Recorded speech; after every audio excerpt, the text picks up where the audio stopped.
కాల్పుల విరమణ ఒప్పందంపై రోజుకో మాట మాట్లాడుతుంది. భారత్ మొదట తమను అభ్యర్థించిందని, అందుకే కాల్పుల విరమణ ఒప్పందానికి అంగీకరించామని ప్రకటించింది. కానీ దీని వెనుక అసలు విషయాలు వేరే ఉన్నాయని ఇప్పుడు తెలుస్తోంది.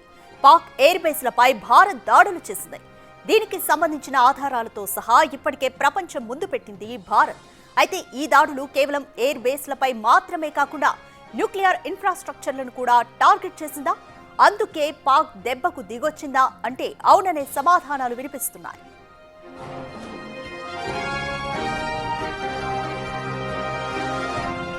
కాల్పుల విరమణ ఒప్పందానికి ముందు అనేక బేస్లపై ఇండియన్ ఆర్మీ దాడులు చేసింది. అందులో కిరాణా హిల్స్ లోని బేస్ కూడా ఉంది. అయితే అన్ని బేస్ల కంటే ఇది కాస్త భిన్నమనే చెప్పాలి. ఎందుకంటే ఇది కేవలం సాధారణ మిలిటరీ స్థావరం మాత్రమే కాదు, ఇక్కడే పాకిస్తాన్ అణు ఆయుధాలను దాచి ఉంచింది. దీనికి కాస్త దూరంలోనే ఉన్న సర్గోదా ఎయిర్ బేస్ పై భారత్ దాడులు చేసింది. దీనికి సంబంధించిన ఆధారాలను కూడా ఇండియన్ ఆర్మీ రిలీజ్ చేసింది.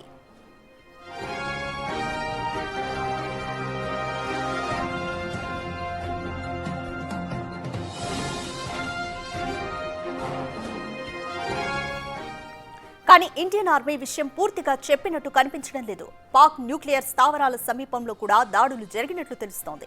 ఇక్కడ భారత్ దాడి చేయగానే పాక్తో పాటు అమెరికా కూడా అలర్ట్ అయినట్లు తెలుస్తోంది. న్యూక్లియర్ ఫెసిలిటీ సమీపంలో దాడి జరిగిన విషయం పాకిస్తాన్కు అమెరికాకు చెప్పిందా లేదా అమెరికానే గుర్తించిందా అనేది ఇంకా తేలలేదు. కానీ ఈ ఘటన జరిగిన గంటల వ్యవధిలోనే యుఎస్ న్యూక్లియర్ సేఫ్టీ అడ్మినిస్ట్రేషన్ కు చెందిన nuclear emergency support aircraft Pak గగనతలంలో చక్కర్లు కొట్టింది.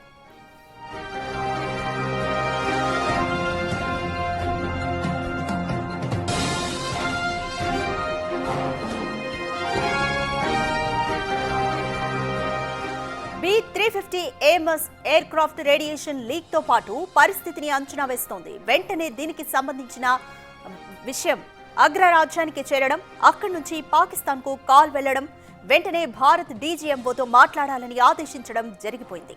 మరి నిజంగా ఈ దాడులు జరిగాయా లేదా అనేది పాక్ చెప్పుకునే స్థితిలో లేదు. భారత్ ఎలాగూ చెప్పదు.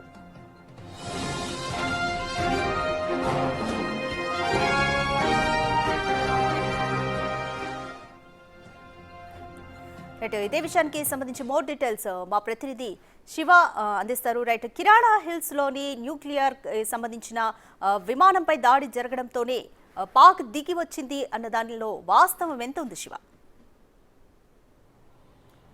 రైట్ రాధిక, ఏదైతే భారత్ పాకిస్తాన్ మధ్య కాల్పుల విరమణ ఒప్పందానికి కారణాలు ఏంటి అనే దానిపై మాత్రం పలు ఊహాగానాలు వ్యక్తమవుతున్నాయి. ఏదైతే పాకిస్తాన్లో ఉన్న న్యూక్లియర్ ప్లాంట్పై భారత్ దాడి చేయబోతోంది అనే సమాచారంతోనే ఈ కాల్పుల విరమణ ఒప్పందానికి భారత్ అలాగే పాకిస్తాన్కి మధ్య అమెరికా ఎంటర్ అయి మధ్యవర్తిత్వం వహించిందా అనే కోణంలో కూడా కొన్ని ఊహాగానాలు అయితే వ్యక్తమవుతున్న పరిస్థితి కనిపిస్తుంది.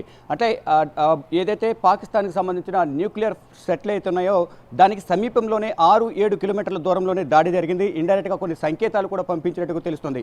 ఇంకా ఎక్కువ చేస్తే దాని మీద కూడా దాడి చేస్తామనే సంకేతాలు పంపించిన నేపథ్యంలో వారి దగ్గర ఉన్న న్యూక్లియర్ ప్లాంట్ అంతా కూడా దెబ్బతినే అవకాశం ఉంటుంది. కాబట్టి దాని ద్వారా పాకిస్తాన్ సర్వనాశనం అయ్యే అవకాశం ఉంటుంది. కాబట్టి భయపడిన పాకిస్తాన్ అమెరికా కాళ్లు పట్టుకుని భారత్ సయోధ్య కుదుర్చాలని కోరిన నేపథ్యంలోనే ఇద్దరి మధ్య ఈ కాల్పుల విరమణ ఒప్పందానికి సంబంధించి అమెరికా ఎంటర్ అయ్యి, మొదట మాకేం సంబంధం లేదన్నట్లు ఊరుకున్న అమెరికా మధ్యలో ఎంటర్ అయ్యి ఈ న్యూక్లియర్ సెట్లపై దాడి జరిగే అవకాశం ఉందనే సమాచారంతోనే ఇద్దరి మధ్య ఇటు రెండు దేశాలకు సంబంధించిన మిలిటరీ ఆపరేషన్ డైరెక్టర్ జనరల్స్తో మాట్లాడి ఇద్దరి మధ్య సయోధ్య కుదిర్చి తర్వాత ఫర్దర్గా ఎటువంటి కాల్పులు ఉండవు, కాల్పుల విరమణ ఒప్పందానికి సంబంధించి ఇద్దరు అంగీకరించాలని కోరిన నేపథ్యంలోనే ఈ ఇద్దరు అంగీకరించినట్లు కూడా తెలుస్తుంది. దానిలో భాగంగానే ఇటు అమెరికా పాక్ గగనతలంలోకి సంబంధించి ఇక యుఎస్కు సంబంధించిన B-350 AMS విమానం అనేది దాంట్లో గగనతలంలో తిరిగినట్లుగా తెలుస్తుంది. ఈ విమానం చక్కర కొట్టిన తర్వాతే కాల్పుల విరమణ ఒప్పందానికి సంబంధించి ఇద్దరు అంగీకరించినట్టు కూడా తెలుస్తుంది. ఏదైతే దాడులు ప్రతిదాడులు కొనసాగే సందర్భంలో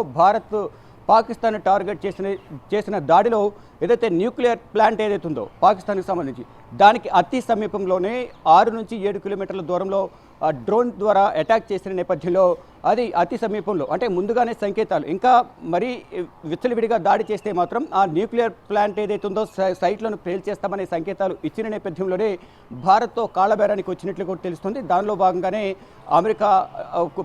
అమెరికాను సాయం కోరినట్టు కూడా తెలుస్తుంది. దానిలో భాగంగానే ఈ ఇరు దేశాలకు సంబంధించిన డీజీఎంఓలు, director generals of military operations సంబంధించిన ఇద్దరు డైరెక్టర్ జనరల్స్తో సమావేశం నిర్వహించి 10వ తేదీన మధ్యాహ్నం 3:35 ఇటు పాకిస్తాన్ ఇటు భారత్కు సంబంధించిన ఇద్దరు డీజీఎంఓలతో మాట్లాడిన తర్వాత ఇద్దరు కూడా ఒక ఒప్పందానికి వచ్చిన తర్వాత దీనికి సంబంధించి ఒక నిర్ణయం అయితే తీసుకున్నారు. కానీ ఆ నిర్ణయం తీసుకున్న మరి 3 గంటల్లోనే కాల్పుల విరమణ ఒప్పందాన్ని ఉల్లంఘించి మళ్ళీ కాల్పులకు తెగబడింది. అయితే అంటే ప్రధానంగా మే 10 ఉదయాన్నే న్యూక్లియర్ అధికారులతో అత్యవసర భేటీకి పాక్ ప్రధాని సమావేశం కావడం, అంటే ఇండైరెక్ట్గా మేము న్యూక్లియర్ బాంబులతో దాడి చేస్తామనేది ముందుగా ప్రచారం చేసి భారత్ పైన ఏదైతే వారు ప్రయోగిస్తున్న డ్రోన్లు కానీ మిసైల్స్ కానీ ఇతరత్ర పాకిస్తాన్ చైనా నుంచి తెచ్చుకున్న డ్రోన్లు కానీ మిసైల్స్ కానీ మరోవైపు ఇరాక్ నుంచి తెచ్చుకున్న టర్కీ నుంచి తెచ్చుకున్న డ్రోన్స్ ఇవన్నీ కూడా ఎక్కడ కూడా సఫలీకృతం కావాలని ప్రతి ఒక్కటి కూడా భారత్ వాటిని టార్గెట్గా చేస్తున్న గగనతలంలోని వాటిని పేల్చేస్తున్న నేపథ్యంలో ఎటువంటి ఫలితాలు రాబట్టడం లేదు. ఈ నేపథ్యంలోనే అణుబాంబులతో న్యూక్లియర్ బాంబులతో మేము దాడి చేస్తామని ఒక ప్రచారాన్ని తెర మీదకు తీసుకువచ్చి అక్కడ పాకిస్తాన్ పైన అమెరికా ఆగ్రహం వ్యక్తం చేసిన నేపథ్యంలోనే ఏదైతే న్యూక్లియర్కి సంబంధించిన నిపుణులు ఎవరైతే ఉంటారో దానికి సంబంధించిన నిపుణులతో పర్యవేక్షించి వారితో చర్చలు జరిపి ఇటు మరోవైపు భారత్ పాకిస్తాన్ మధ్య అమెరికా కూడా సయోధ్య కుదిర్చిన నేపథ్యంలోనే ఇక్కడ ఇద్దరు కాల్పుల విరమణ ఒప్పందానికి అంగీకరించారు. దానికి ప్రధాన కారణం ఏదైతే భారత్ ఎక్కడ దాడి చేస్తుందన్న భయంతోనే ఈ వెనక్కి తగ్గి ఒప్పందానికి వచ్చినట్టుగా కూడా ప్రధానంగా తెలుస్తోంది. ఇది కారణమా ఇక వేరే ఏమైనా కారణాలు ఉన్నాయా అనే కోణంలో కూడా అందరూ ఆలోచిస్తున్నారు. ఏదైతే కిరాణా హిల్స్ వద్ద ఆ విమానం ఎందుకు చక్కర్లు కొట్టింది, అమెరికాకు చెందిన 350 AMS విమానం B350 విమానం ఎందుకు అక్కడ చక్కర్లు కొట్టింది, అక్కడ న్యూక్లియర్ ప్లాంట్ ఉండడం వల్లే అక్కడ అది గగనతలంలో అమెరికా విమానం చక్కర్లు కొట్టిందా, ఏం గుర్తించేందుకు ఎందుకు అక్కడ ఆ విమానం వెళ్లాల్సి వచ్చింది అనే కోణంలో కూడా పలు చర్చలు అయితే కొనసాగుతున్నాయి. అంటే కిరాణా హిల్స్లోనే పాక్ న్యూక్లియర్ స్థావరం అక్కడ ఉండడం, కిరాణా హిల్స్పై భారత్ దాడితోనే పాక్ కాళ్ళబేరానికి వచ్చింది అనేది కూడా ప్రధానంగా తెలుస్తుంది. ఇంతకుముందు చెప్పినట్లుగా కిరాణా హిల్స్లో న్యూక్లియర్ సైట్లకు సంబంధించిన పాకిస్తాన్కు సంబంధించి న్యూక్లియర్ సైట్ అక్కడ ఉంది. దానికి అతి సమీపంలోనే దాన్ని టార్గెట్ చేసి అతి సమీపంలోనే ఇండైరెక్ట్గా సంకేతాలు పంపించి ఒకవేళ మాట వినకపోతే మళ్ళా ఇది ఏదైతే భారత్కు సంబంధించిన ప్రజలను టార్గెట్గా చేసుకుని సామాన్య ప్రజలను ఆధ్యాత్మిక కేంద్రాలు దేవాలయాలు టార్గెట్గా చేసుకుని ఏదైతే దాడులు చేస్తున్నారో ఒకవేళ మీరు దాన్ని విరమించుకోకపోతే మాత్రం మీకు ఇండైరెక్ట్గా సంకేతాలు పంపిస్తున్నాం, ఆ కిరాణా హిల్స్లో ఉన్న ఈ సైట్లను కూడా పేల్చేస్తాము న్యూక్లియర్ సైట్లను అనే సంకేతాలు పంపించడంతోనే భయపడిన పాకిస్తాన్ కాళ్ళబేరానికి వచ్చి అమెరికాను మధ్యవర్తిత్వం కోరినట్టుగా కూడా తెలుస్తుంది. ఈ నేపథ్యంలోనే మొదట మాకేం సంబంధం లేదు ఇద్దరి గొడవల మధ్య అంటూ ముందు పక్కకు తప్పుకున్నప్పటికీ కూడా ఇప్పుడు తెర మీదకి వచ్చి మధ్యవర్తిత్వం కుదిర్చామని చెప్పడానికి కారణం అదే అయి ఉండొచ్చు అనే ఒక ప్రచారం అయితే ప్రధానంగా జరుగుతోంది. కానీ ఏం జరిగిందనేది కూడా ఇంకా అధికారికంగా తెలియాల్సి ఉంది. అంటే న్యూక్లియర్ సైట్లపై దాడి చేసిన నేపథ్యంలోనే ఒకవేళ అక్కడ దాడి చేస్తే దానివల్ల ఆ న్యూక్లియర్ సైట్ల వల్ల పాకిస్తానే సర్వనాశనమయ్యే పరిస్థితి అయితే ఉండేది, అక్కడ మొత్తం కూడా ఎఫెక్ట్ అయ్యే అవకాశం ఉండేది. కానీ దాడి చేయకుండా ఇండైరెక్ట్గా కొన్ని ఇండికేషన్స్ అయితే భారత్ పంపించింది. మా టార్గెట్ అంతా ఉగ్రవాద స్థావరాలే, మీరు మరీ మితిమీరి సామాన్య ప్రజలను టార్గెట్ చేస్తే మాత్రం తిరిగి మేము కూడా దాడి చేయాల్సి వస్తుంది అనేది కూడా మొదటి నుంచి భారత ప్రభుత్వం చెబుతోంది. దానికి అనుగుణంగానే ఆపరేషన్ సింధూర్ పేరుతో 9 ఉగ్రవాద స్థావరాలపై దాడులు చేశారు. మొత్తం 21 ఉగ్రవాద స్థావరాలను గుర్తించినప్పటికీ కూడా మొదట దశలో భాగంగా 9 ఉగ్రవాద స్థావరాలపై దాడి చేశారు. మిగిలిన 12 ఉగ్రవాద స్థావరాలపై త్వరలోనే దానికి సంబంధించి కార్యాచరణ ఉండబోతోంది అనేది కూడా తెలుస్తోంది. కానీ ఈ లోపలే కేవలం ఉగ్రవాద స్థావరాలే టార్గెట్గా చేసి దాడులు చేస్తున్నామని చెప్తున్నప్పటికీ కూడా సామాన్య ప్రజలను భారత సైన్యాన్ని టార్గెట్గా చేసుకుని పాకిస్తాన్ ఆర్మీ దాడులు చేస్తుంది. ఆర్మీ ముసుగులో ఉగ్రవాదులు కూడా వారు ఇద్దరు సమన్వయం చేసుకుని సంయుక్తంగా దాడులు చేస్తున్నారని ఒక ప్రచారం అయితే జరుగుతోంది. దీనికి సంబంధించి అధికారికంగా తెలియాల్సింది. ఒకవైపు డ్రోన్ల ద్వారా దాడులు చేస్తూనే చొరబాటు యత్నానికి కూడా ప్రయత్నిస్తూ ఉన్నారు. ఏదైతే భారత సరిహద్దు ఏదైతే ఉందో జమ్మూ కాశ్మీర్ కానీ పంజాబ్ రాజస్థాన్ గుజరాత్ పరిసర ప్రాంతాల్లో సరిహద్దులు ఏవైతే ఉన్నాయో ఆ సరిహద్దుల ద్వారా భారత్లోకి చొరబాటుకు యత్నిస్తున్నారు. అంటే వారు వచ్చేది చొరబాటుదారులు ఉగ్రవాదుల పాకిస్తాన్ సైనికుల ఎవరు అనేది కూడా తేలిని పరిస్థితి కనిపిస్తోంది. ఈ నేపథ్యంలో ఏదైతే పెహల్గాంలో భారత సైనికుల దుస్తులు ధరించి 26 మంది ప్రాణాలను పొట్టన పెట్టుకున్న పాక్కు సంబంధించిన TRF ది రెసిస్టెంట్ ఫోర్స్ సంబంధించిన ఉగ్రవాద సంస్థ ఏదైతే ఉందో దానికి సంబంధించిన భారత సైనికుల దుస్తులు ధరించే దాడి చేశారు. ఇక్కడ కూడా అదే కార్యాచరణతో ముందుకు వెళ్తున్నట్టు కూడా తెలుస్తుంది. పాకిస్తాన్లో కూడా పాకిస్తాన్కి సంబంధించిన సైనిక దుస్తులు ధరించి ఆ మారువేషంలో ఉగ్రవాదులు కూడా కాల్పులు జరుపుతున్నారు, డ్రోన్ల ద్వారా దాడులు చేస్తున్నారని ఒక ప్రచారం జరుగుతోంది. దానికి సంబంధించి అందరూ కూడా పలు విధాలుగా చర్చించుకుంటున్నారు. కానీ ఇప్పుడు తెర మీదకి వస్తుంది ప్రధానంగా కాళ్ళబేరానికి రావడం కారణం ఏంటి, ఎందుకు కాల్పుల విరమణ ఒప్పందానికి ఒప్పుకుంది అనే దానిపై కొంత ఊహాగానాలు, కొన్ని అభిప్రాయాలు అయితే వ్యక్తమవుతున్నాయి. దానికి ప్రధాన కారణం కిరాణా హిల్స్లో, పాక్లోని కిరాణా హిల్స్లో ఉన్న న్యూక్లియర్ సైట్లపై భారత్ దాడి చేసే యోచనలో ఉంది అని పసిగట్టిన పాకిస్తాన్ భయపడి కాళ్లబేరానికి వచ్చి అమెరికాను మధ్యవర్తిత్వం కోరింది అని ఒక ప్రచారం జరుగుతోంది. దానికి బలం చేకూర్చే విధంగా కూడా అమెరికా కూడా మధ్యవర్తం వహించి ఇరు దేశాల మధ్య సయోధ్య కుదిర్చింది. అంటే ఇది కేవలం కాల్పుల విరమణ ఒప్పందానికి సంబంధించిన మాత్రమే, తాత్కాలిక విరామం మాత్రమే అనేది కూడా భారత ప్రభుత్వం చెప్తుంది. కానీ ఆపరేషన్ సింధూర్ అనేది కొనసాగుతుందంటూ కూడా ఇండియన్ ఎయిర్ ఫోర్స్ చెప్తుంది, నేవీ చెప్తుంది, భారత భద్రతా బలగాలు, త్రివిధ దళాలు కూడా చెప్తున్నాయి. ఎప్పుడైనా మళ్ళీ పాకిస్తాన్ దాడి చేస్తే దాన్ని ఉగ్రవాద చర్యగా పరిగణించి, యాక్ట్ ఆఫ్ వార్గా పరిగణిస్తాము, దీన్ని యుద్ధంగా పరిగణించి దాని తర్వాత తీవ్ర పరిణామాలు ఉంటాయి, ఊహకందని విధంగా మా దాడులు ఉంటాయంటే కూడా భారత ప్రభుత్వం చెబుతోంది. మరోవైపు ఎవరి మధ్యవర్తిత్వాలు మాకు అవసరం లేదు, కేవలం ఈ కాల్పుల విరమణ ఒప్పందానికి సంబంధించి మాత్రమే చర్చ తప్ప మిగతా ఏ ఒప్పందాలకు సంబంధించి కూడా అవి కంటిన్యూ అవుతూనే ఉంటాయి. ఏదైతే సింధు నది జలాల ఒప్పందం ఏదైతే దాన్ని విరమించుకున్నారో అది అలాగే కంటిన్యూ అవుతూ ఉంటుంది. మరోవైపు వాణిజ్య ఒప్పందాలు కానీ, ఇటు పాకిస్తాన్కి సంబంధించిన ప్రజలు ఎవరైతే భారత్లో ఉన్నారో వారు ఎలాగైతే తిరిగి వెళ్ళిపోయారో వారు అలాగే ఎక్కడ వారు అక్కడే ఉండాలి. మరో వాణిజ్య ఒప్పందాలు ఏ ఒక్క సహకారం అనేది కూడా భారత్ నుంచి పాకిస్తాన్కు అందదు. ఎందుకంటే సామాన్య ప్రజలను టార్గెట్ చేసుకుని ఉగ్రవాద స్థావరాలను పెంచి పోషిస్తూ ఉగ్రవాదులను భారత్పై ఉసుకొల్పి సామాన్య ప్రజల ప్రాణాలు బొలిగుంటుంది. ఈ నేపథ్యంలోనే ఉగ్రవాదులను మట్టు పెడతాం, ఉగ్రవాద స్థావరాలను మొత్తం భూస్థాపితం చేస్తామనే టార్గెట్గానే భారత్ దాడులు చేస్తోంది. కానీ అలా కాకుండా సామాన్య ప్రజలు టార్గెట్గా కూడా వాడు దాడులు చేస్తూ ఇటు పూంచ్ సెక్టర్లో ఒక గురుద్వారాపై దాడి చేసిన నేపథ్యంలో మొత్తం 16 మంది చనిపోయారు. తర్వాత విధుల్లో ఉన్న డిప్యూటీ కమిషనర్ కూడా, ఒక కమిషనర్ రాజ్ కుమార్ మృతి చెందారు, తర్వాత ఇంతియాజ్ మృతి చెందారు, తర్వాత మురళీ నాయక్ విధుల్లో ఉండగా భారత ఆర్మీకి సంబంధించిన సైనికుడు వీరమరణం పొందారు. ఇలా వారు చేసిన దాడుల్లో ఇటు షెల్లింగ్ కానీ, మోటార్లు ప్రయోగించడం కానీ, డ్రోన్లు ప్రయోగించడం ద్వారా కానీ ఒక మహిళ కారులో వెళ్తున్న సందర్భంలో మహిళ కారులోనే చనిపోయింది, మరో మహిళకు తీవ్ర గాయాలయ్యాయి. ఇలా సామాన్య ప్రజలను టార్గెట్గా చేసుకుని పాకిస్తాన్ దాడులు చేస్తుంది. ఈ నేపథ్యంలోనే మేము కేవలం ఉగ్రవాదులు టార్గెట్గా మాత్రమే మా దాడులు ఉంటాయి, కానీ కావాలని సామాన్య ప్రజలను టార్గెట్గా చేసుకుని పాకిస్తాన్ దాడులు చేస్తుంది. ముందే చెప్పాం, ఏదైనా కయ్యానికి కాలు దూతే మాత్రం భారత్ మాత్రం ప్రతిఘటిస్తుంది. దీని ఫలితాలు, దీని ప్రభావం అనేది చాలా తీవ్రంగా ఉంటుందని ముందే చెప్పాం. కానీ పాకిస్తాన్ వినడం లేదు. ఎందుకని ఇప్పటి వరకు భారత్ చేసిన దాడిలో పాకిస్తాన్కి సంబంధించిన ఎయిర్ బేస్లు దాదాపు 11 పైన ఎయిర్ బేస్లు, అలాగే వైమానిక స్థావరాలు కూడా 8 వరకు వైమానిక స్థావరాలు దెబ్బతున్నాయి. ఇలా ప్రతి ఒక్కటి కూడా పాకిస్తాన్ దాడి చేసి ప్రతి దాడిని ఎదుర్కొని నష్టాన్ని చవి చూడాల్సిన పరిస్థితి వచ్చింది. దాని ద్వారా అక్కడ పాకిస్తాన్కి సంబంధించిన మిలిటరీ వాళ్ళు కూడా దాదాపు 40 మంది చనిపోయారు అనేది కూడా నేను అధికారికంగా భారత ప్రభుత్వం ప్రకటించింది. 100 మంది పైగా ఉగ్రవాదులు చనిపోయారు. దాంట్లో జైషే మహమ్మద్ సంబంధించి మసూద్ అజార్కు సంబంధించిన కుటుంబం కూడా 10 మంది చనిపోయారు. దాంట్లో కీలక ఉగ్రవాదులకు ఉన్న 3 మెంబర్స్, అదే కుటుంబానికి సంబంధించిన 3 మెంబర్స్ కూడా ఉగ్రవాద సంస్థలకు సంబంధించి కీలక పదవుల్లో ఉన్నారు, వారు కూడా చనిపోయారు.